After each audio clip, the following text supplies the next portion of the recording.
upper extremity rehabilitation for over 30 years. I found that many people are vulnerable to specific stress-related maladies.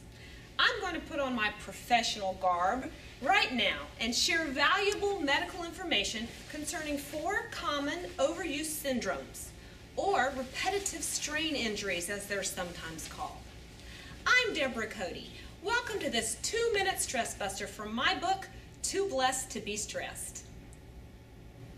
The first of our overuse syndromes is going to be demonstrated by cricket.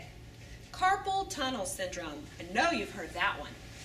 Carpal tunnel syndrome occurs when the median nerve is pinched at the wrist by poor positioning or internal inflammation due to constant finger or wrist motion, such as in typing or repetitive gripping or pinching.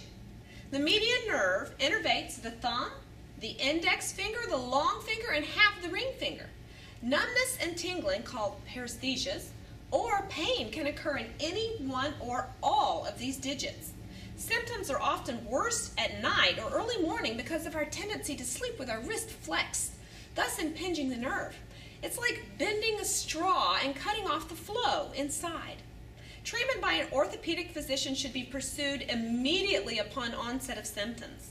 The earlier treatment begins, the better the chances of avoiding surgery. Frequent rest breaks are recommended while you're working and stretching the flexor muscles. For instance, this praying hands exercise. Very simple but very effective.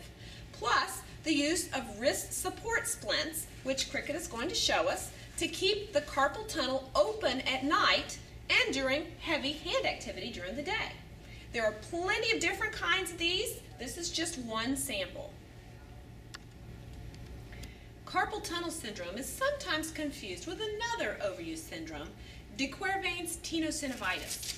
De Quervain's frequently occurs in women when the thumb performs repetitive movements, creating friction and inflammation here at the base of the thumb, right where 2 tendons collide.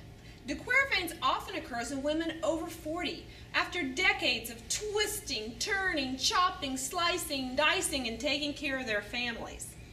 Dentists, hygienists, hairstylists all tend to struggle with de Quervain's as well. Treatment consists of anti-inflammatories, cortisone, and the use of a thumb spica splint to immobilize the thumb. De Quervain's sometimes is mistaken for arthritis at the base of the thumb, but your orthopedic physician can discern the difference. I'm sure you've heard of tennis elbow, lateral epicondylitis, which is evidenced by pain here, just past the elbow on the outside of your arm.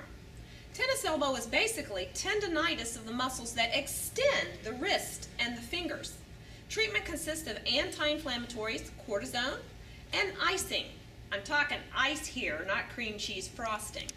And wearing a tennis elbow cuff, which Cricket is showing us here, to reduce the muscle friction in the upper arm. Stretching the extensor muscles is a must. Golfer's elbow, which is medial epicondylitis, is a similar tendinitis condition of the muscles that flex the hand and the wrist. And the pain for golfer's elbow is in the inside of the elbow, just past the elbow down there. Too much gripping, pinching, or curling the wrist forward can produce pain right here. Treatment includes anti-inflammatories, frequent rest breaks, and stretching the flexor muscles by placing the palm against a wall and straightening your elbow. Thank you, Cricket. Remember, we must listen to our bodies when they scream, "Hey, I can't do this any longer." Take a break, stretch, learn good ergonomics. This earth suit is the only one we have, and we must take good care of it. Thanks for joining me, and look for my next 2-minute stress buster. In the meantime, may your blessings outweigh your stressings.